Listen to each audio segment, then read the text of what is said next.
Truly, better educational outcomes means greater economic prosperity and plus significant improvement in all those social issues that we face every day.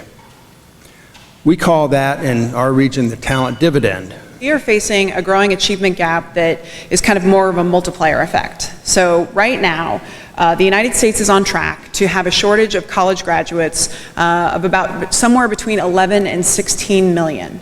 We're going to run shy of where we need to go to keep the economy on track by 2025. What does that mean? It means we won't have replacement parts for the economy, and that now most jobs are requiring a college degree, and if you look at the current growth rate, we're simply not going to meet the needs of our economy to keep us on track. The problem facing our country is about scale, and that's not going to be changed by liberal arts colleges or the Ivy League. This is about public institutions. This is about institutions who are really willing to do the yeoman's work of taking a student, no matter what their background, and doing the hard work of re-engineering our campuses to better serve students, using analytics, using thoughtful, inventive things that have been proven elsewhere to make it likely for them to graduate. So what can big data do for us in Northeast Ohio? Certainly we collect enough data already about our students, where they come from, how they performed in tests, how they performed in high school, what they're doing in their classes on campus and so on. And probably today we have more data about these students than we know what to do with. So the challenge that faces us individually and collectively is to understand exactly how the use of that data that data can be used to define actions we must take to help our students obtain meaningful degrees in a timely fashion, leading to good jobs. Predictive analytics is about positioning your institution to be anticipatory, to intervene before the student even realizes that it's a problem. In this kind of model, we're taking huge amounts of historical data, that's the big data everybody talks about. We're mining that data with sophisticated machine learning algorithms to find these hidden patterns in that data that human beings probably could not find easily on their own. And then those patterns form the basis of predictive models, which allow us again to make these predictions about future outcomes and do that at a really high accuracy rate. And the goal, we had two major goals. One was to develop the world's first open source academic early alert system that would allow us to predict which students were going to fail a class, do that prediction very early in the semester, the first 2 to 3 weeks of a traditional 15, 16-week semester. And then once that student is identified, deploy an intervention that would help turn things around and help that student succeed in that class. This was a large-scale, kind of well-controlled, randomized study that we then ran deploying this technology. And so we we deployed the system to about 2,200 students across 4 institutions. We worked with 2 community colleges and 2 historically black college universities over 2 semesters. So 2 weeks into a course, I can tell you with an 85% accuracy rate who's going to fail that class. That's really significant when you're thinking about increasing graduation rates and attainment. So we found statistically significant evidence that even very simplistic interventions tied with the predictions that we were making had an impact on final course grades. So again, we weren't expecting significant findings, statistically significant findings in an early research project like this. So we were really excited that even with a simple intervention, we could really turn things around and make a difference for those students in that class. So Georgia State has eliminated race and income as a predictor of outcome.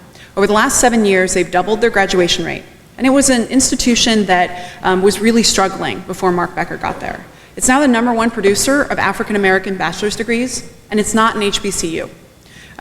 This institution has figured out how to transform itself around the student. What they did is Mark Becker went to his state board and he asked for something very unusual. He said, I don't need capital construction, I don't need money for this or that, what I need is money for academic advisors, and I need money for an analytics system that would give us the chance. So we got $1.8 million for 42 new advisors and an analytics system. And they use Education Advisory Board, but frankly, like, a system is a system is a system. All that matters is that you find the right system for you. I don't find that any of them is a silver bullet. So what they did is they set up their system so that it's really designed around what the advisors need. They listen to their advisors to make sure they have one screen. I often ask advisors how many screens they have to look at before they can diagnose the problem. and I get things like 6, 7. They have 30-minute appointments.